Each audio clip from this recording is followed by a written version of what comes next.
नमस्कार साथियों, बहुत बहुत स्वागत है आपका प्रखर संस्कृत एकेडमी में। और आज की क्लास में हम अध्ययन करेंगे संस्कृत प्रश्न पत्र का। संस्कृत प्रश्न पत्र के अंतर्गत हम प्रश्न पत्र किस प्रकार से आता है, वन वर्ड में हम किस प्रकार से क्वेश्चन आंसर हल करें, गद्यांश पद्यांश हम किस प्रकार से हल करें और व्याकरण से संबंधित जो क्वेश्चन आंसर है उसको हम किस प्रकार से हल करें, आज की क्लास में हम अध्ययन करेंगे। पूर्णांक हमारा जो है 75 नंबर का है और ये जो पेपर है ये कक्षा 9th का है, जो एनसीईआरटी की पुस्तक क्षेमुषी चलती है उसका ये प्रश्न पत्र है। तो आइए शुरू करते हैं आज की क्लास। बहुत बहुत स्वागत है आपका। संस्कृत प्रश्न पत्र कक्षा 9, समय है 3 घंटे और पूर्णांक है 75। निर्देश सर्वे प्रश्नाः अनिवार्याः सन्ति, सभी प्रश्न अनिवार्य है। इसमें हम देखते हैं हमारा पहला क्वेश्चन, उचितम विकल्पम चित्वा लिखत, यानी उचित विकल्प चुनकर 4 ऑप्शन यहाँ पर दिए हुए हैं, उनमें से एक सही है, वो सही हमको चुन करके लिखना है। सबसे पहला क्वेश्चन है अनु उपसर्गस्य उदाहरणम अस्ति, यानी जो अनु उपसर्ग का उदाहरण कौन सा है, अवगच्छति है, अनुगच्छति है या गच्छति है या उपगच्छति है। तो देखिए उपसर्ग, संस्कृत में उपसर्गों की संख्या कितनी है, 22 है ना। प्र परा अक्षम इत्यादि 22 उपसर्ग होते हैं। तो उसमें उपसर्ग कहां पर लगते हैं, आगे लगते हैं। तो ये जो अनु आया है ब में, तो ब वाला आंसर हमारा सही हो जाएगा अनुगच्छति। आगे देखते हैं दूसरा क्वेश्चन, पराजयते पदे उपसर्गः अस्ति, यानी पराजय पद में कौन सा उपसर्ग है, परा जयते, जय या यते। तो ये तो हो नहीं सकता, आखिरी में है, ये भी नहीं हो सकता, ये भी नहीं हो सकता। हमारा अ वाला आंसर हमारा सही हो जाएगा, परा उपसर्ग यहाँ पर दिया हुआ है। तीसरा क्वेश्चन है गम धातोः रूपम अस्ति, गम धातु का रूप क्या है। तो देखिए ये गम जो धातु है ये मूल धातु है, इसके जो रूप चलते हैं वो गच्छ से चलते हैं। तो देखते हैं ऑप्शन में, पठति ये तो हो नहीं सकता, इसके बाद हसति ये भी नहीं हो सकता, वदति ये भी नहीं हो सकता। तो ब वाला आंसर हमारा सही हो जाएगा गच्छति, है ना। गम धातु के रूप गच्छ के अनुसार चलते हैं। ठीक है, चौथा क्वेश्चन है लंग लकारस्य उदाहरणम अस्ति, यानी लंग लकार का कौन सा उदाहरण है। लंग लकार यानी अतीत काल, भूतकाल का यहाँ पर हमको देखना है। और अतीत काल में सबसे पहले क्या लग जाता है, अ लग जाता है।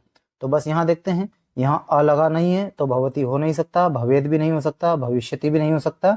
तो यहाँ पर द वाला आंसर हमारा सही हो जाएगा अभवत। ये जो भवती है ये लट लकार में है, भवेद जो है विधिलिंग लकार में है और ये भविष्यति जो है वो लिट लकार में है। तो हमारा द वाला आंसर हमारा सही हो जाएगा। आगे देखते हैं दोस्तों, दृश्य धातोः उदाहरणम अस्ति, ये दृश्य धातु का उदाहरण क्या है। तो देखिए ये यहाँ पर जो है ना दृश्य धातु, दृश्य धातु मूल धातु है और इसके जो रूप चलते हैं वो पश्य से चलते हैं। ठीक है ना, पश्यति, पश्यता, पश्यन्ति, इस प्रकार से इसके रूप चलते हैं।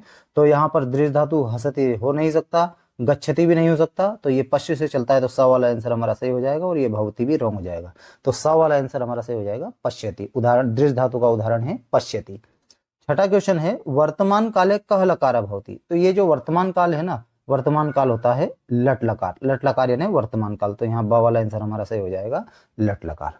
ये यहाँ पर आंसर भी है दोस्तों, ये भी आप देख लीजिएगा। अब देखते हैं क्वेश्चन नंबर 2, कोष्टकात् चित्वा रिक्त स्थानानि पूरयत, हमको कोष्टक से चुनकर जो सही होगा उसको चुन करके हमको लिखना है। देखते हैं हम पहला क्वेश्चन।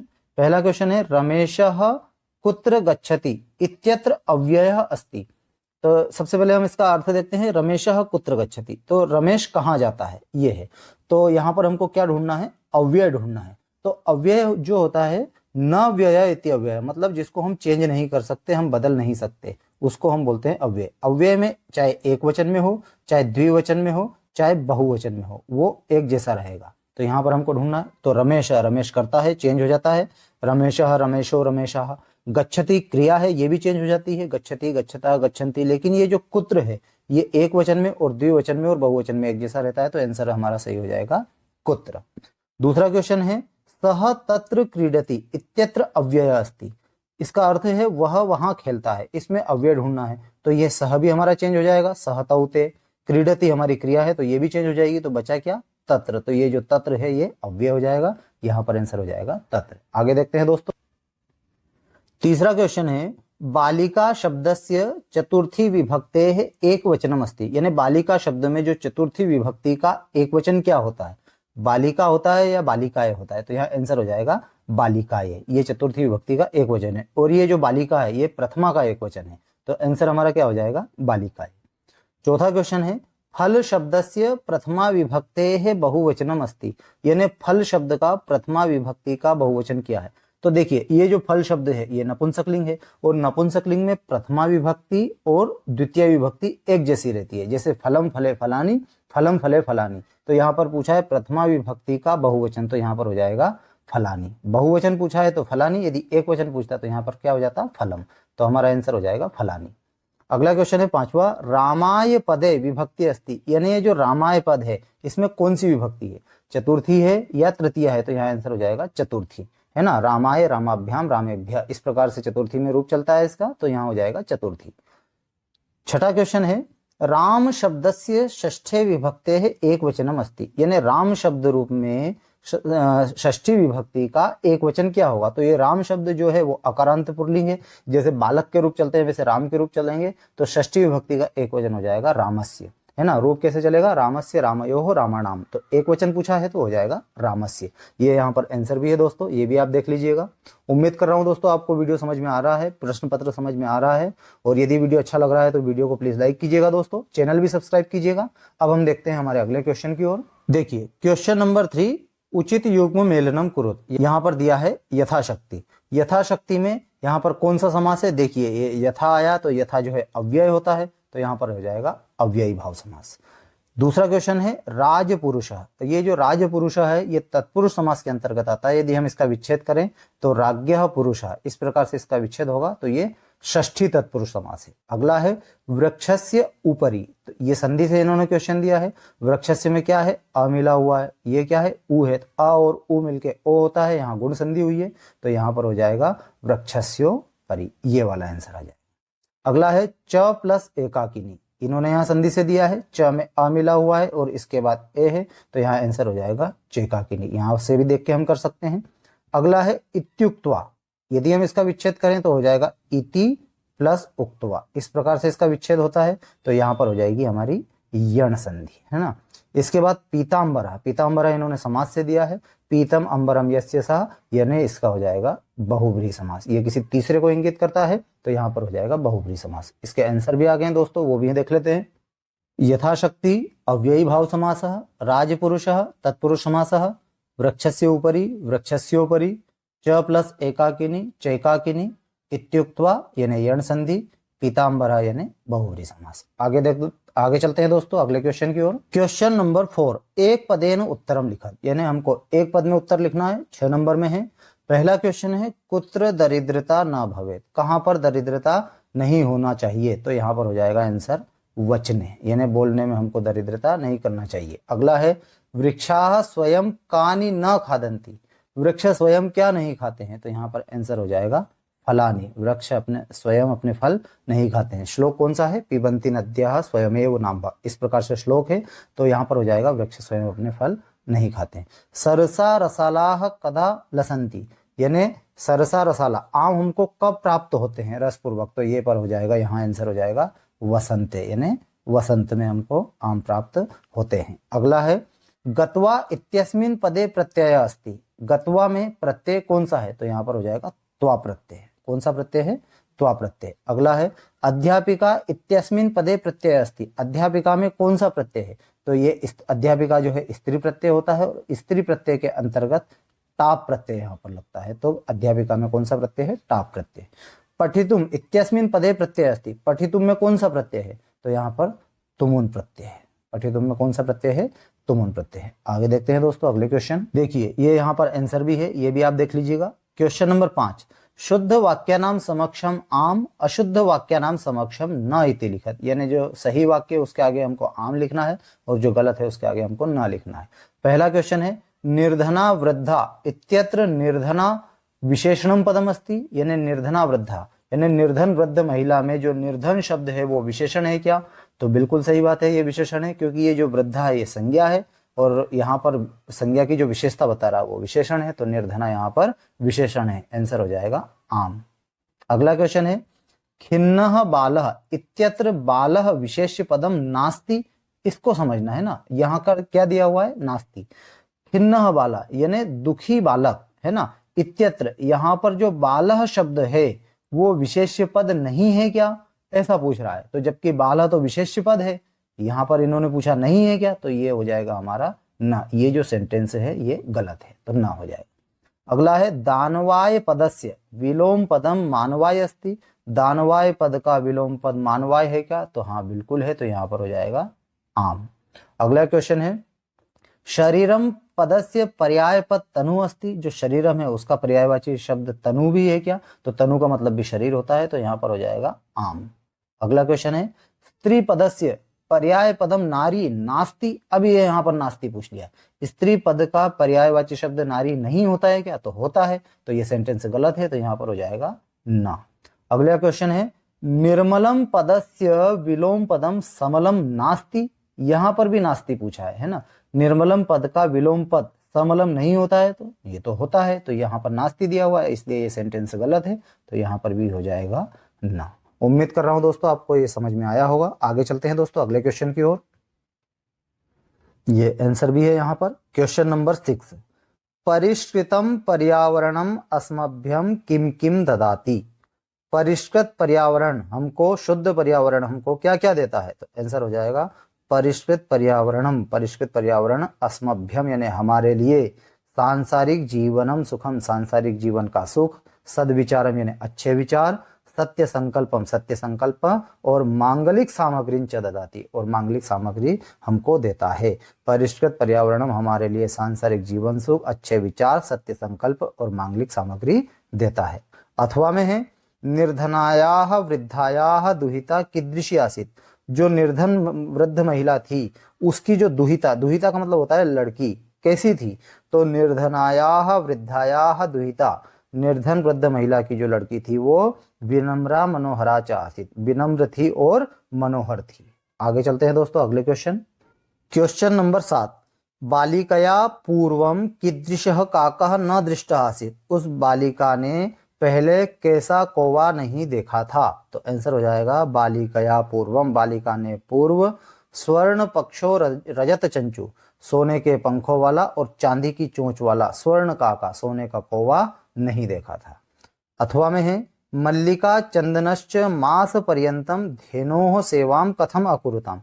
मल्लिका ने और चंदन ने, है ना, मास पर्यंतम यानी 1 महीने तक, धेनोः सेवाम उस गाय की सेवा, कथम यानी किस प्रकार से की?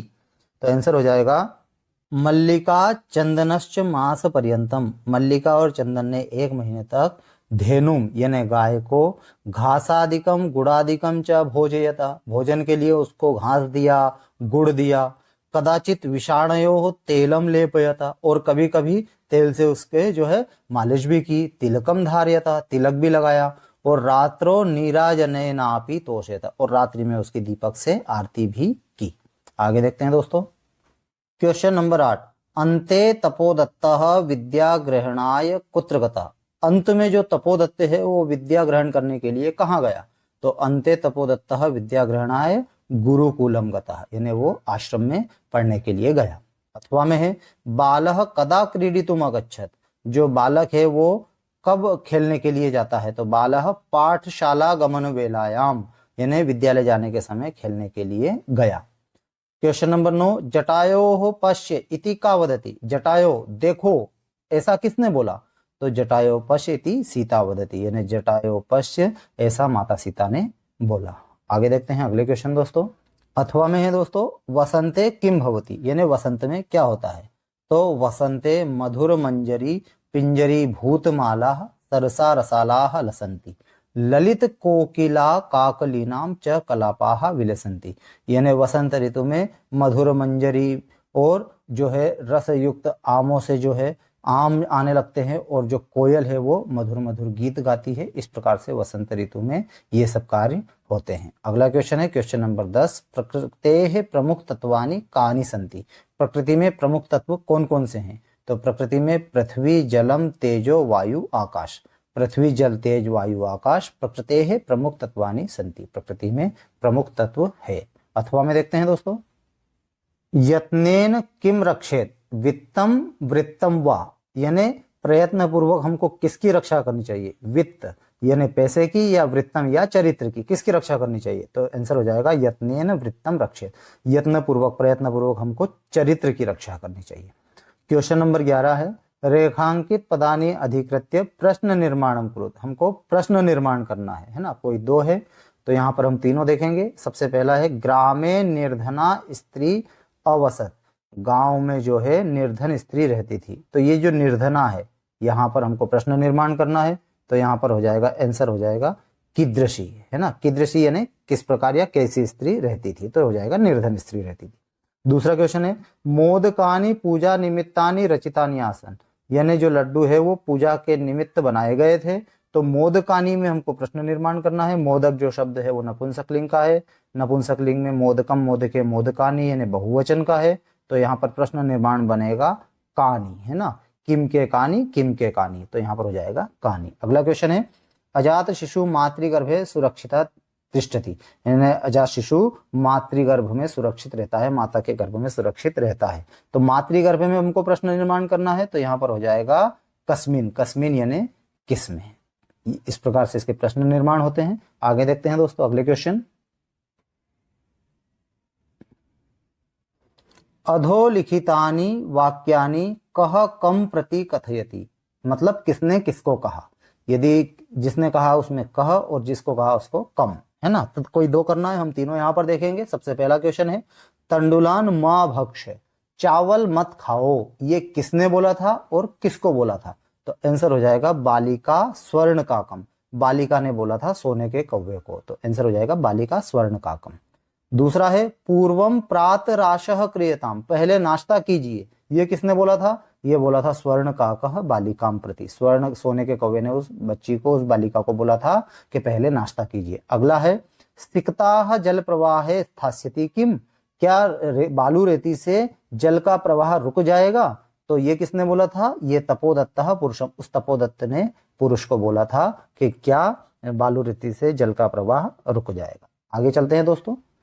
क्वेश्चन नंबर 13 है वाच्य परिवर्तनम कुरुत, हमको वाच्य परिवर्तन करना है ना। 3 वाच्य होते हैं, कर्तृवाच्य, कर्मवाच्य और भाववाच्य, है ना। तो हम यहाँ पर इन क्वेश्चन को समझते हैं। सबसे पहला क्वेश्चन है छात्रेण हस्यते, इस वाक्य को हमको कर्तृवाच्य में हमको बदलना है। तो नियम हम जानते हैं, कर्तृवाच्य में कर्ता में प्रथमा होती है, कर्म में द्वितीया, और क्रिया किसके अनुसार होती है, कर्ता के अनुसार, कर्ता के अनुसार, है ना। तो यहाँ पर यहाँ दिया है छात्रेण हस्यते, तो ये प्रथमा, छात्रेण तृतीया विभक्ति में है तो ये प्रथमा विभक्ति में चला जाएगा। तो यहाँ पर हो जाएगा छात्रः, क्या हो जाएगा छात्रः, और हस्यते का हो जाएगा हसति, छात्रः हसति, है ना।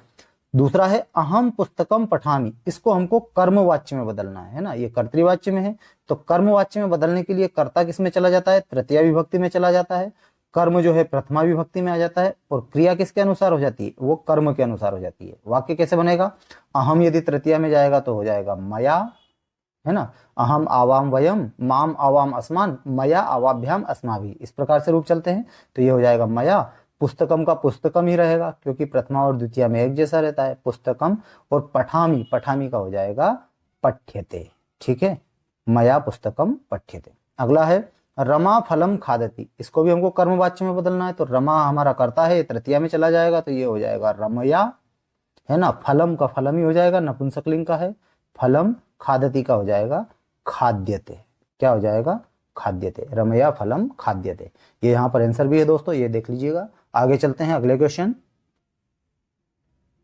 क्वेश्चन नंबर 14 प्रश्न पत्रे समागतान श्लोकान विहाय स्वपाठ्य पुस्तकात एकम सुभाषितम लिखत, यानी प्रश्न पत्र में जो आए हुए श्लोक है उनको छोड़ करके अपनी पाठ्य पुस्तक से कोई एक श्लोक लिखना है, 2 नंबर में है, ये आप कर लीजिएगा दोस्तों। आगे देखते हैं क्वेश्चन नंबर 15 अधोलिखितेषु अशुद्ध वाक्येषु शुद्धिम कुरुत, है ना। यहाँ पर ये अशुद्ध वाक्य है, इनको हमको शुद्ध करना है। तो समझते हैं वाक्य रचना। पहला क्वेश्चन है रामः विद्यालयम गच्छन्ति, तो इसका जो सही वाक्य होगा वो होगा रामः विद्यालयम गच्छति। ये गच्छन्ति यहाँ पर जो दिया हुआ ये गलत है। गच्छन्ति हमारी कौन बहुवचन की क्रिया है, किसकी क्रिया है, बहुवचन की, जबकि कर्ता हमारा क्या है, एक वचन का है। तो कर्ता एक वचन का रहेगा तो क्रिया हमारी एक वचन की रहेगी, तो गच्छन्ति की जगह आ जाएगा गच्छति। दूसरा क्वेश्चन है शिवम नमः, तो यहाँ आंसर हो जाएगा शिवाय नमः। क्यों आएगा, क्योंकि नमः के योग में चतुर्थी विभक्ति लगती है ना। जैसे हम बोलते हैं गणेशाय नमः, गुरुवे नमः, तो जहां नमः आ जाएगा वहां हमको चतुर्थी विभक्ति लगाना है, तो हो जाएगा शिवाय नमः। अगला है सह पठामी, सह पठामी ये गलत है। यदि यहाँ पर सह के साथ हम पठती लगाते हैं, सह पठती, और यदि हम पठामी क्रिया है इसके साथ यदि हमको लगाना है तो ये उत्तम पुरुष में हम लगाएंगे अहम पठामी। ये जो है प्रथम पुरुष का एक वचन है और ये उत्तम पुरुष का एक वचन है। तो यहाँ पर क्रिया कर्ता हमको लगाना है तो ये प्रथम पुरुष का एक वचन लगाएंगे, और क्रिया के अनुसार हमको पठामी के अनुसार लगाना है तो उत्तम पुरुष का एक वचन लगाएंगे। ठीक है, दोनों प्रकार से वाक्य सही हो जाएगा। सह पठती भी करेंगे तो भी सही रहेगा और अहम पठामी करेंगे तो भी सही रहेगा। आगे चलते हैं दोस्तों। क्वेश्चन नंबर 16, प्रदत्ते शब्द रिक्त स्थानानि पूरयेत्। रिक्त स्थान की पूर्ति करना है, 2 नंबर में है ना। सबसे पहला क्वेश्चन हम देखते हैं, कुंभकारः रचयति, तो यहाँ पर आंसर हो जाएगा घटम। कुंभकार क्या है? घड़ा बनाता है।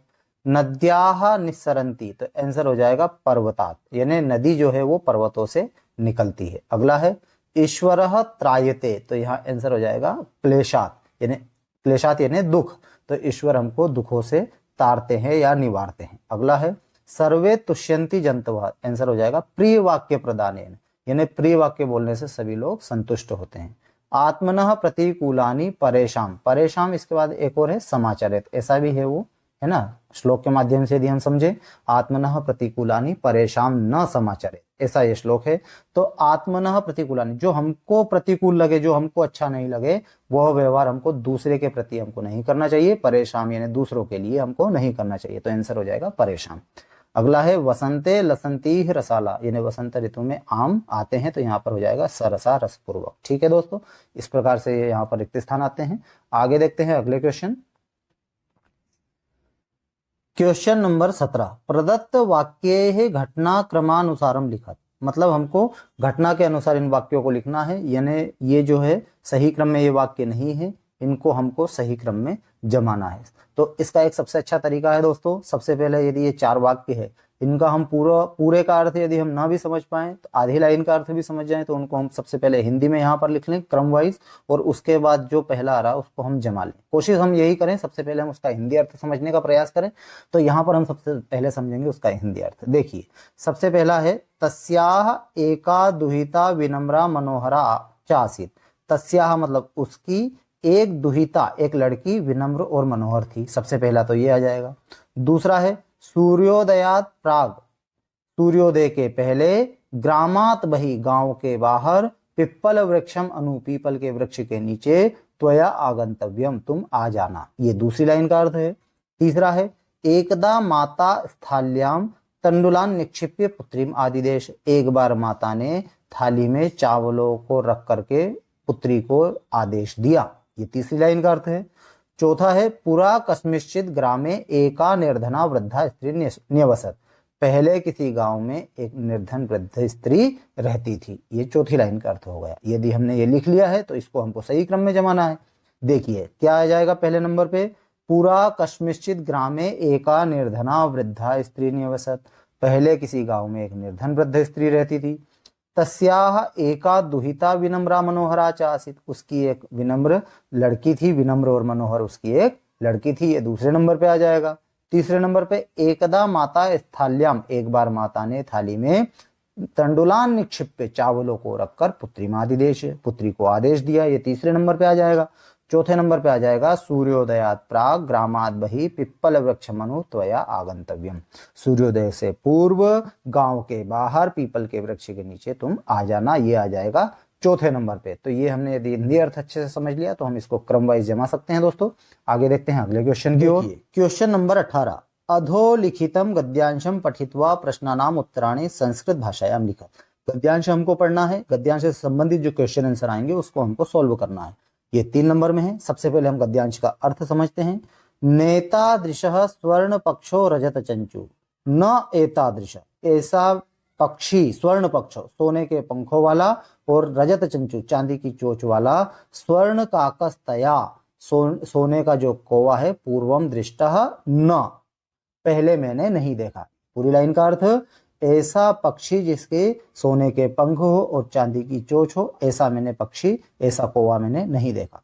तम तंडुलान खादंतम, वह जो है तंडुलान चावलों को, खादंतम हसंतंचा खाते हुए और हंसते हुए देखकर, विलोके, विलोके यानी देखकर, बालिका रोदितुम आरब्धा, उस बालिका ने रोना प्रारंभ कर दिया जब वो कौवा जो है चावलों को खा रहा था। तो तम निवारयंती सा प्रार्थयत, उसको रोकने के लिए उस बालिका ने उससे प्रार्थना की। क्या प्रार्थना की?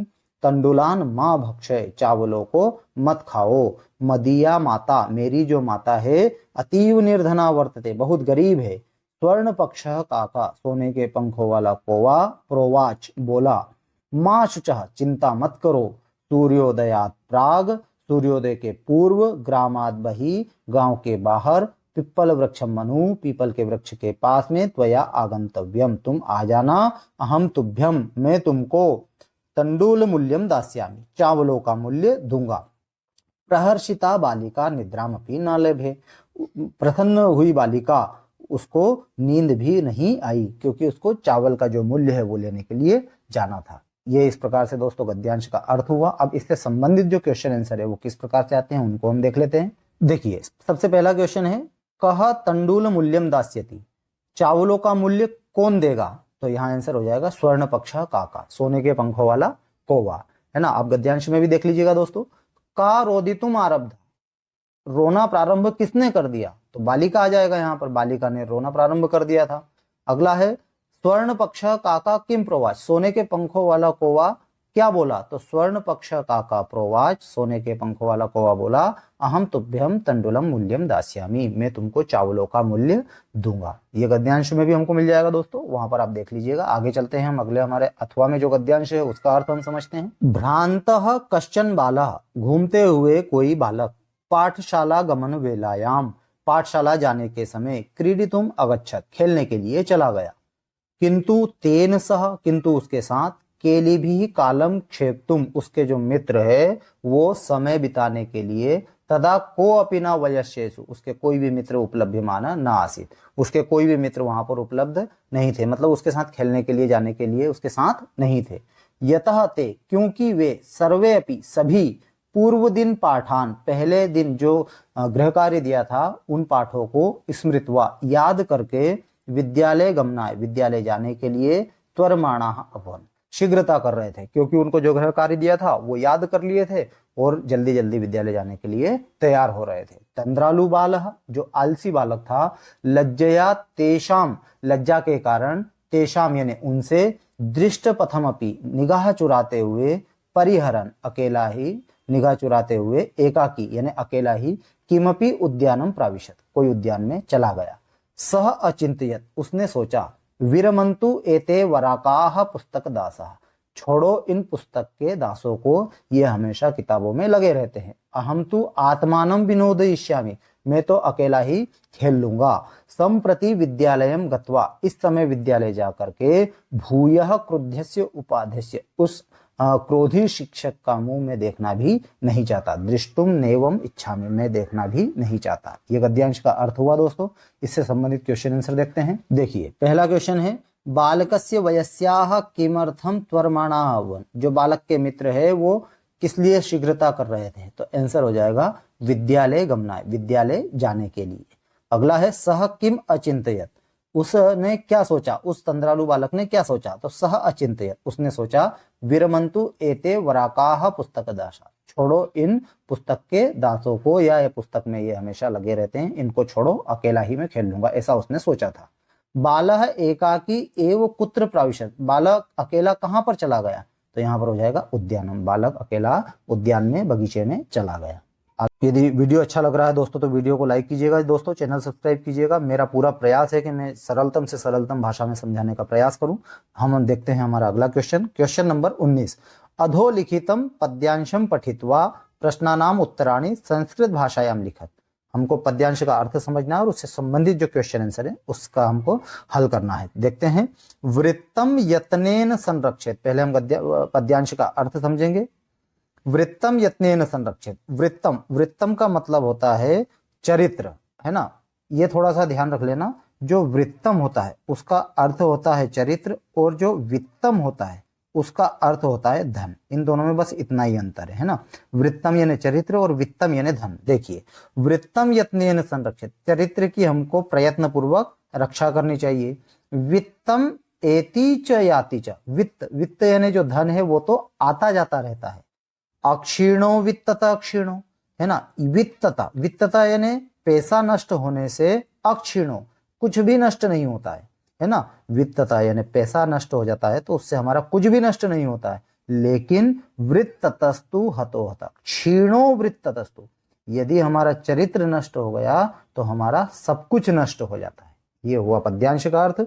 इससे संबंधित क्वेश्चन आंसर देखते हैं। वित्तता क्षीणा नरः कीदृशा भवति, है ना। वित्तता, वित्तता यानी पैसा नष्ट होने से मनुष्य किस प्रकार हो जाता है, ऐसा पूछा है। तो यहाँ पर हो जाएगा पैसा यदि नष्ट हो गया तो उसका कुछ भी नष्ट नहीं होता, यानी वो अक्षीणा होता है। ठीक है। वृत्तता क्षीणा कीदृशा भवति, यदि उसका चरित्र नष्ट हो गया तो वो कैसा होता है, तो वो हो जाता है हतो हता, यानी उसका सब कुछ नष्ट हो जाता है। अगला है यत्नेन किम रक्षेत, तो हमको प्रयत्न पूर्वक किसकी रक्षा करनी चाहिए, तो यहाँ पर हो जाएगा वृत्तम, है ना। वृत्तयन यानी चरित्र की हमको रक्षा करनी चाहिए। ठीक है दोस्तों, आगे देखते हैं अगले क्वेश्चन। ये तीनों क्वेश्चन के आंसर है दोस्तों, ये देख लीजिएगा।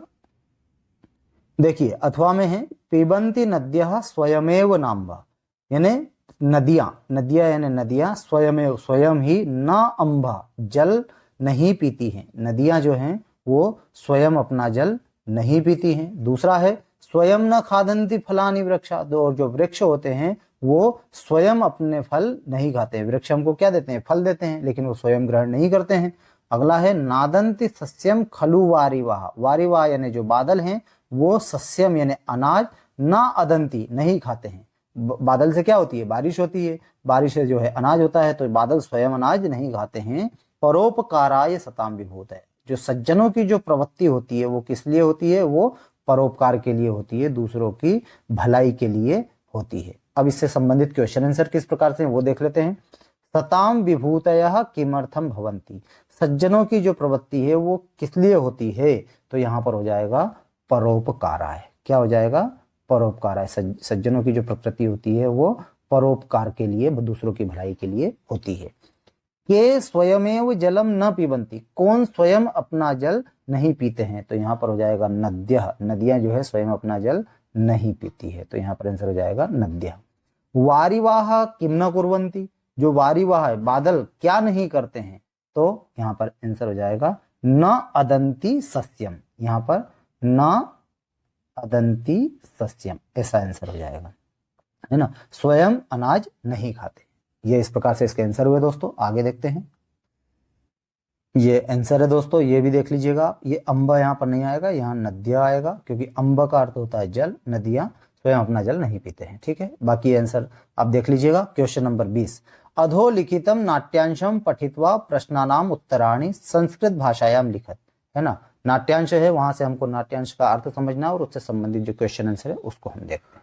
पुरुषः भो तपस्विन, अरे तपस्वी, कथम माम अवरोधम करोषि, कि तुम मेरा अवरोध या तुम मुझे क्यों रोक रहे हो। प्रयत्नेन किम न सिद्धम भवति, प्रयत्न करने से क्या सिद्ध नहीं होता है। का आवश्यकता शिलानाम, पत्थरों की क्या आवश्यकता। सिकताभिरेव सेतुम करिष्यामि, मैं इस बालू रेती से ही पुल का निर्माण करूंगा। स्वसंकल्प दृढ़तया, यही मेरा संकल्प है। तपोदत्ता, तपोदत्त बोलता है आश्चर्यम किम, आश्चर्य की बात है, सिकताभिरेव सेतुम करिष्यसि, क्या बालू रेती से पुल का निर्माण कर रहे हो या करोगे। सिकता जल प्रवाहे स्थास्यति किम, क्या बालू रेती से जल का जो प्रवाह है वो रुक जाएगा। भवता चिंतितम न वा, क्या आप ये नहीं सोचते हो। तो जो पुरुष है वो उत्तर देता है सोत्प्रासम, उत्साहपूर्वक बोलता है चिंतितम चिंतितम, चिंतित हूं, सम्यक चिंतितम, भली प्रकार से चिंतित हूं। ना अहम सोपान सहायतया अधिरोढ़ुम विश्वसनी, मैं सीढ़ी की सहायता से अधिरोढ़ुम मतलब ऊपर जाने पर विश्वास नहीं कर सकता हूँ। समुप्लत्युमेव गंतुम क्षमोस्मि, समुत्प्लुत्येव यानी उछल कर जाने के लिए क्षमोस्मि में समर्थ हूँ। इस प्रकार से यह गद्यांश का अर्थ हुआ। इससे संबंधित क्वेश्चन आंसर हम देखते हैं। देखिए पहला क्वेश्चन है पुरुषः काभिः एव सेतु निर्माणम करोति, पुरुष किसके द्वारा सेतु निर्माण करता है। तो यहाँ पर आंसर हो जाएगा सिकताभिरेव, क्या हो जाएगा सिकताभिरेव, है ना, यानी बालू रेती से, ये यहाँ पर हो जाएगा। देखिए आंसर कहाँ पर है, ये सिकताभिरेव, ये वाला है ना। आगे देखते हैं ख वाला, केन सर्वम सिद्धम भवति, किस प्रकार से सब सिद्ध होता है, कार्य सफल होते हैं? तो आंसर हो जाएगा प्रयत्नेन, है ना, प्रयत्न करने से सभी कार्य सिद्ध होते हैं। देखिए आंसर कहां पर है, प्रयत्नेन, ये देखिए प्रयत्नेन किम न सिद्धयति। अगला है पुरुषः कस्मिन न विश्वसिति, पुरुष जो है किस पर विश्वास नहीं करता है? तो वो सोपान सहायता, ये यहां से यहां तक आ जाएगा, सोपान सहायता अधिरोढ़ुम, है ना, विश्वसिमि, यानी सीढ़ी की सहायता से ऊपर जाने के लिए वो विश्वास नहीं करता है। तो ये क्वेश्चन आंसर हुए इससे। अब देखते हैं अगले क्वेश्चन दोस्तों। अथवा में है मल्लिका मोदकानी रचयंती, मल्लिका जो है वो लड्डू बना रही है, मंदस्वरेण शिव स्तुतिम करोति, और धीरे धीरे स्वर में जो है वो शिव स्तुति गा रही है। ततः उसके बाद प्रविशति, प्रवेश करता है कौन? मोदक गंधम अनुभवन, लड्डू की खुशबू का अनुभव करते हुए, प्रसन्न मना, प्रसन्न मन से, चंदन, चंदन जो है उसके बाद प्रवेश करता है क्योंकि उसको लड्डू की खुशबू आ रही थी। चंदन, चंदन बोलता है आहा, अरे सुगंधस्तु मनोहरा, अरे यह सुगंध तो बड़ी मनोहर है, विलोक्य, देखते हुए, अये अरे मोदकानि रच्यन्ते, लड्डू बना रहे हैं, प्रसन्न भूतवा, प्रसन्न होकर के, आस्वादयामि तावत, तब मैं थोड़ा थोड़ा चख लेता हूं, ऐसा वो चंदन बोलता है। मोदकम ग्रहीतुम इच्छति, वो लड्डू जो है ग्रहण करने की इच्छा करता है। मल्लिका, मल्लिका बोलती है सक्रोधम, क्रोध पूर्वक, विरम विरम, रुक जाओ रुक जाओ, मां स्पृश, इसको छुओ मत, एतानी मोदकानी, इन लड्डुओं को मत छुओ। ये दोस्तों गद्यांश का अर्थ हुआ। क्वेश्चन देखते हैं। मल्लिका मंदस्वरेण किम करोति, मल्लिका मंद स्वर में क्या कर रही है? तो यहाँ आंसर हो जाएगा शिव स्तुति, है ना, शिव स्तुति वो गा रही थी, ये यहाँ पर हो जाएगा शिव स्तुति। अगला है आहा सुगंधस्तु मनोहरा इति का अवदत्, अरे सुगंध तो बड़ी मनोहर है, ऐसा किसने बोला था? तो ऐसा बोला था चंदन ने बोला था। किसने बोला था?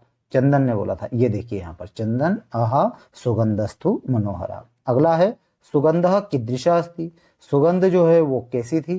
तो सुगंध कैसी थी? मनोहरा, मनोहर थी, है ना, ये यहाँ पर आंसर हो जाएगा। ये देखिए सुगंधस्तु मनोहरा। इस प्रकार से इसके आंसर हुए दोस्तों।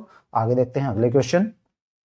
ये आंसर है, देख लीजिएगा दोस्तों, क्वेश्चन नंबर 21, अधोलिखितम अपठितम गद्यांशम पठित्वा। अब देखिए ये जितने भी गद्यांश और पद्यांश थे ये तो हमारे बुक के थे, है ना। अब ये जो है अपठित गद्यांश है, जो हमारी बुक से नहीं रहेगा उसको हमको समझना है और उससे संबंधित जो क्वेश्चन आंसर है उसको हमको लिखना। आइए देखते हैं अपठित गद्यांश।